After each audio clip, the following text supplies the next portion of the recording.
Chapitre 10. Le petit cabinet des Tuileries.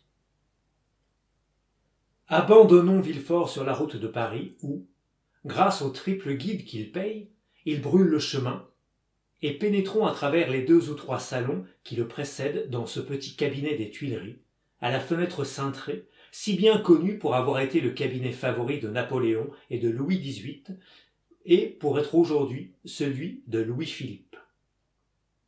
Là, dans ce cabinet, assis devant une table de noyer qu'il avait rapportée d'Arwell, et que, par une de ces manies familières aux grands personnages, il affectionnait tout particulièrement, le roi Louis XVIII écoutait assez légèrement un homme de 50 à 52 ans à cheveux gris, à la figure aristocratique et à la mise scrupuleuse, tout en notant à la marge un volume d'Horace, édition de Griffius, assez incorrecte quoique estimée, et qui prêtait beaucoup aux sagaces observations philologiques de Sa Majesté.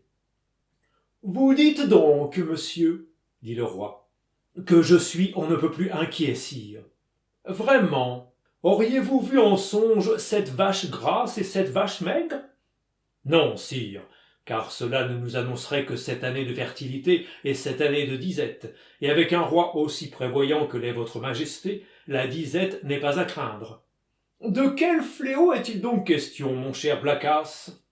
Sire, je crois, j'ai tout lieu de croire, qu'un orage se forme du côté du Midi. Eh bien, mon cher duc, je vous crois mal renseigné, et je sais positivement au contraire qu'il fait très beau temps de ce côté-là. Tout homme d'esprit qu'il était, Louis XVIII aimait la plaisanterie facile. Sire, dit M. de Blacas, ne fût-ce que pour rassurer un fidèle serviteur, votre majesté ne pourrait-elle pas envoyer dans le Languedoc, dans la Provence et dans le Dauphiné des hommes sûrs, qui lui feraient un rapport sur l'esprit de ces 3 provinces? Canimus sur 10, répondit le roi tout en continuant d'annoter son Horace. Sire, répondit le courtisan en riant, pour avoir l'air de comprendre l'hémistiche du poète de Vénus. Votre majesté peut avoir parfaitement raison en comptant sur le bon esprit de la France, mais je crains de ne pas avoir tout à fait tort en craignant quelque tentative désespérée. De la part de qui? De la part de Bonaparte, ou du moins de son parti. Mon cher Blacas, vous m'empêchez de travailler avec vos terreurs. Et moi, sire, vous m'empêcherez de dormir avec votre sécurité. Attendez, mon cher, attendez. Je tiens une note très heureuse sur le pastor contra eret. Attendez, et vous continuerez après. Il se fit un instant de silence, pendant lequel Louis XVIII inscrivit, d'une écriture qu'il faisait aussi menue que possible, une nouvelle note en marge de son Horace. Puis, cette note inscrite, « Continuez, mon cher duc », dit-il, en se relevant de l'air satisfait d'un homme qui croit avoir eu une idée lorsqu'il a commenté l'idée d'un autre. « Continuez, je vous écoute. »« Sire, dit Blacas, qui avait eu un instant l'espoir de confisquer Villefort à son profit, je suis forcé de vous dire que ce ne sont point de simples bruits dénués de fondement, de simples nouvelles en l'air qui m'inquiètent.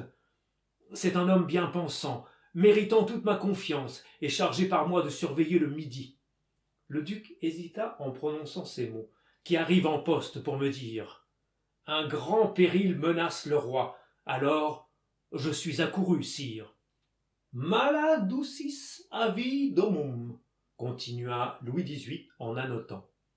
Votre majesté m'ordonne-t-elle de ne plus insister sur ce sujet? Non, mon cher duc, mais allongez la main. Laquelle? Celle que vous voudrez, là-bas à gauche. Ici, sire? Je vous dis à gauche, et vous cherchez à droite. C'est à ma gauche que je veux dire. Là, vous y êtes. Vous devez trouver le rapport du ministre de la police en date d'hier. Mais, tenez, voici M. d'André lui-même. N'est-ce pas? Vous dites M. d'André? Interrompit Louis XVIII, s'adressant à l'huissier qui venait en effet d'annoncer le ministre de la police. Oui, sire, monsieur le baron d'André, reprit l'huissier. C'est juste, baron, reprit Louis XVIII, avec un imperceptible sourire. Entrez, baron, et racontez au duc ce que vous savez de plus récent sur monsieur de Buonaparte. ne nous dissimulez rien de la situation, quelque grave qu'elle soit. Voyons, l'île d'Elbe est-elle un volcan, et allons-nous en voir sortir la guerre flamboyante et toute hérissée? Bella orida bella. Monsieur d'André se balança fort gracieusement sur le dos d'un fauteuil auquel il appuyait ses deux mains et dit « Votre Majesté a-t-elle bien voulu consulter le rapport d'hier ?»« Oui, oui, mais dites au duc lui-même, qui ne peut le trouver, ce que contenait le rapport. Détaillez-lui ce que fait l'usurpateur dans son île. »« Monsieur, dit le baron au duc, tous les serviteurs de Sa Majesté doivent s'applaudir des nouvelles récentes qui nous parviennent de l'île d'Elbe. Bonaparte ?» Monsieur d'André regarda Louis XVIII qui, occupé d'écrire une note, ne leva pas même la tête.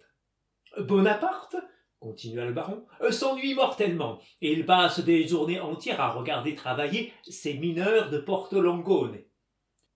Et il se gratte pour se distraire, dit le roi. Il se gratte demanda le duc. Que veut dire votre majesté? Eh bien, eh oui, mon cher duc, oubliez-vous donc que ce grand homme, ce héros, ce demi-dieu, est atteint d'une maladie de peau qui le dévore? Prurigo. Il y a plus, monsieur le duc, continua le ministre de la police. Nous sommes à peu près sûrs que dans peu de temps, l'usurpateur sera fou. Fou? Fou allié. Sa tête s'affaiblit, tantôt il pleure à chaudes larmes, tantôt il rit à gorge déployée. D'autres fois, il passe des heures sur le rivage à jeter des cailloux dans l'eau, et lorsque le caillou a fait 5 ou 6 ricochets, il paraît aussi satisfait que s'il avait gagné un autre Marengo ou un nouvel Austerlitz. Voilà, vous en conviendrez, des signes de folie. Ou de sagesse, monsieur le baron, ou de sagesse, dit Louis XVIII en riant. C'était en jetant des cailloux à la mer que se recréaient les grands capitaines de l'Antiquité. Voyez Plutarque, à la vie de Scipion l'Africain. Monsieur de Blacas demeura rêveur entre ces deux insouciances. Villefort, qui n'avait pas voulu tout lui dire pour qu'un autre ne lui enlevât point le bénéfice tout entier de son secret, lui en avait dit assez cependant pour lui donner de graves inquiétudes. « Allons, allons, d'André, dit Louis XVIII. Blacas n'est point encore convaincu. Passez à la conversion de l'usurpateur. » Le ministre de la police s'inclina.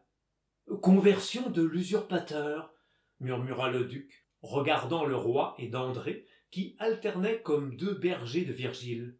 « L'usurpateur est-il converti ?»« Absolument, mon cher duc. »« Mais converti à quoi ?»« Au principe, au bon principe.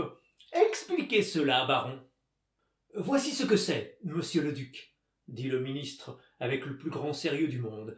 Dernièrement, Napoléon a passé une revue, et comme 2 ou 3 de ces vieux grognards, comme il les appelle, manifestaient le désir de revenir en France, il leur a donné leur congé en les exhortant à servir leur bon roi. Ce furent ses propres paroles, monsieur le duc, j'en ai la certitude. « Eh bien, Blacas, qu'en pensez-vous » dit le roi triomphant, en cessant un instant de compulser le scoliaste volumineux ouvert devant lui. « Je dis, sire, que monsieur le ministre de la police ou moi, nous nous trompons. Mais comme il est impossible que ce soit le ministre de la police, puisqu'il a en garde le salut et l'honneur de votre majesté, il est probable que c'est moi qui fais erreur. Cependant, sire, à la place de votre majesté, je voudrais interroger la personne dont je lui ai parlé. J'insisterai même pour que votre majesté lui fasse cet honneur. » « Volontiers, duc, sous vos auspices, je recevrai qui vous voudrez, mais je veux le recevoir les armes en main. Monsieur le ministre, avez-vous un rapport plus récent que celui-ci, car celui-ci a déjà la date du 20 février, et nous sommes au 3 mars. »« Non, sire, mais j'en attendais un d'heure en heure. Je suis sorti depuis le matin, et peut-être depuis mon absence est-il arrivé. » Allez à la préfecture, et s'il n'y en a pas, eh bien, faites-en un. N'est-ce pas ainsi que cela se pratique? Oh, sire, dit le ministre, Dieu merci, sous ce rapport, il n'est besoin de ne rien inventer. Chaque jour encombre nos bureaux des dénonciations les plus circonstanciées, lesquelles proviennent d'une foule de pauvres airs. qui espèrent un peu de reconnaissance pour des services qu'ils ne rendent pas, mais qu'ils voudraient rendre. Ils placent sur le hasard, et ils espèrent qu'un jour quelque événement inattendu donnera une espèce de réalité à leurs prédictions. « C'est bien, allez, monsieur, dit Louis XVIII, et songez que je vous attends. »« Je ne fais qu'aller et venir, sire. Dans 10 minutes, je suis de retour. »« Et moi, sire, dit M. de Blacas, je vais chercher mon messager. »« Attendez donc. En vérité, Blacas, il faut que je vous change vos armes. Je vous donnerai un aigle au vol éployé, tenant entre ses serres une proie qui essaie vainement de lui échapper, avec cette devise « Tenax ». « Sire, j'écoute, » dit M. de Blacas, se rongeant les poings d'impatience. « Je voudrais vous consulter sur ce passage. Molli fugians an elitu. Vous savez, il s'agit du cerf qui fuit devant le loup. N'êtes-vous pas chasseur et grand louvetier? Comment trouvez-vous à ce double titre le molli anelitu? »« Admirable, sire, mais mon messager est comme le cerf dont vous parlez, car il vient de faire 220 lieues en poste, et cela en 3 jours à peine. »« C'est bien prendre de la fatigue et bien du souci, mon cher duc, quand nous avons le télégraphe qui ne met que 3 ou 4 heures, et cela sans que son haleine en souffre le moins du monde. »« Ah, sire, vous récompenserez bien mal ce pauvre jeune homme qui arrive de si loin et avec tant d'ardeur pour donner à votre majesté un avis utile, ne fût-ce que pour monsieur de Salvieux qui me le recommande. Recevez-le bien, je vous en supplie. »« Monsieur de Salvieux, le chambellan de mon frère? » ?»« Lui-même. »« En effet, il est à Marseille. » »« C'est de là qu'il m'écrit. »« Vous parle-t-il donc aussi de cette conspiration? » ?»« Non, mais il me recommande monsieur de Villefort, et me charge de l'introduire près de votre majesté. »« Monsieur de Villefort » s'écria le roi. « Ce message s'appelle-t-il donc monsieur de Villefort? »« Oui, sire. »« Et c'est lui qui vient de Marseille? »« En personne. »« Que ne me disiez-vous son nom tout de suite ?» reprit le roi, en laissant percer sur son visage un commencement d'inquiétude. « Sire, je croyais ce nom inconnu de votre majesté. »« Non pas, Blacas. C'est un esprit sérieux, élevé, ambitieux surtout, et par Dieu, vous connaissez de nom son père. »« Son père? » ?»« Oui, Noirtier. »« Noirtier le Girondin? Noirtier le sénateur? » ?»« Oui, justement. »« Et votre majesté a employé le fils d'un pareil homme? » ?»« Blacas, mon ami, vous n'y entendez rien. Je vous ai dit que Villefort était ambitieux. Pour arriver, Villefort sacrifiera tout, même son père. »« Alors, sire, je dois donc le faire entrer? »« À l'instant même, duc. Où est-il? »« Il doit m'attendre en bas, dans ma voiture. »« Allez me le chercher. »« J'y cours. » Le duc sortit, avec la vivacité d'un jeune homme. L'ardeur de son royalisme sincère lui donnait 20 ans. Louis XVIII resta seul, reportant les yeux sur son Horace entrouvert et murmurant « Justum et tenacem propositivirum ». M. de Blacas remonta avec la même rapidité qu'il était descendu.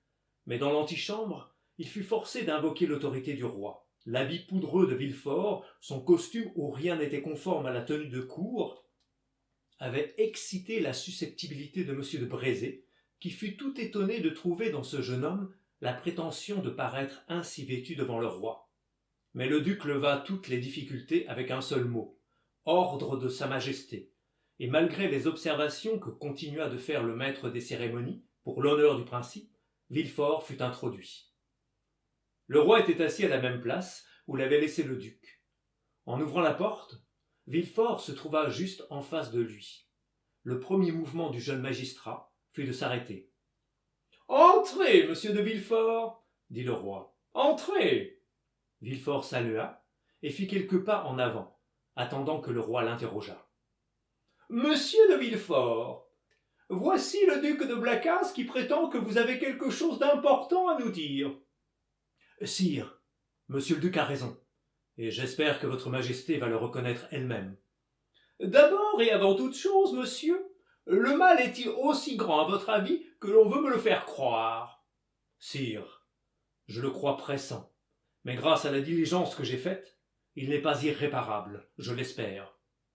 Parlez longuement, si vous le voulez, monsieur, dit le roi qui commençait à se laisser aller lui-même à l'émotion qui avait bouleversé le visage de M. de Blacas et qui altérait la voix de Villefort. Parlez, et surtout commencez par le commencement. J'aime l'ordre en toutes choses. Sire, dit Villefort, je ferai à votre majesté un rapport fidèle, mais je la prierai cependant de m'excuser si le trouble où je suis jette quelque obscurité dans mes paroles. Un coup d'œil jeté sur le roi assura Villefort de la bienveillance de son auguste auditeur, et il continua. Sire, je suis arrivé le plus rapidement possible à Paris pour apprendre à votre majesté que j'ai découvert dans le ressort de mes fonctions non pas un de ces complots vulgaires et sans conséquence, comme ils s'entrament tous les jours dans les derniers rangs du peuple et de l'armée, mais une conspiration véritable, une tempête qui ne menace rien moins que le trône de votre majesté. Sire, l'usurpateur arme 3 vaisseaux. Il médite quelque projet insensé peut-être, mais peut-être aussi terrible, tout insensé qu'il est. À cette heure, il doit avoir quitté l'île d'Elbe. Pour aller où? Je l'ignore. Mais à coup sûr pour tenter une descente, soit à Naples, soit sur les côtes de Toscane, soit même en France. Votre Majesté n'ignore pas que le souverain de l'île d'Elbe a conservé des relations avec l'Italie et avec la France. Oui, monsieur, je le sais, dit le roi fort ému. Et dernièrement encore, on a eu avis que des réunions bonapartistes avaient lieu rue Saint-Jacques. Mais continuez, je vous prie. Comment avez-vous eu ces détails? Sire, il résulte d'un interrogatoire que j'ai fait subir à un homme de Marseille, que depuis longtemps je surveillais, et que j'ai fait arrêter le jour même de mon départ. Cet homme, marin turbulent et d'un bonapartisme qui m'était suspect, a été secrètement à l'île d'Elbe. Il y a vu le grand maréchal, qui l'a chargé d'une mission verbale pour un bonapartiste de Paris, dont je n'ai jamais pu lui faire dire le nom. Mais cette mission était de charger ce bonapartiste de préparer les esprits à un retour. Remarquez que c'est l'interrogatoire qui parle, sire. Un retour qui ne peut manquer d'être prochain. Et où est cet homme? En prison, sire. Et la chose vous a paru grave? Si grave, sire, que cet événement m'ayant surpris au milieu d'une fête de famille, le jour même de mes fiançailles, j'ai tout quitté, fiancé et amis, tout remis à un autre temps, pour venir déposer aux pieds de votre majesté et les craintes dont j'étais atteint, et l'assurance de mon dévouement. C'est vrai. N'y avait-il pas un projet d'union entre vous et mademoiselle de Saint-Méran? La fille d'un des plus fidèles serviteurs de votre majesté. Oui, oui. Mais revenons à ce complot, monsieur de Villefort. Sire, j'ai peur que ce ne soit plus qu'un complot. J'ai peur que ce ne soit une conspiration. Une conspiration dans ces temps-ci, dit Louis XVIII en souriant. Mais chose facile à méditer, mais plus difficile à conduire à son but, par cela même que, rétablis d'hier sur le trône de nos ancêtres, nous avons les yeux ouverts à la fois sur le passé, sur le présent et sur l'avenir. Depuis 10 mois, mes ministres redoublent de surveillance pour que le littoral de la Méditerranée soit bien gardé. Si Bonaparte descendait à Naples, la coalition tout entière serait sur pied avant seulement qu'il fût à Piombino. S'il descendait en Toscane, il mettrait le pied en pays ennemi. S'il descend en France, ce sera avec une poignée d'hommes, et nous en viendrons facilement à bout, exécré comme il l'est par la population. Rassurez-vous donc, monsieur, mais ne comptez pas moins sur notre reconnaissance royale.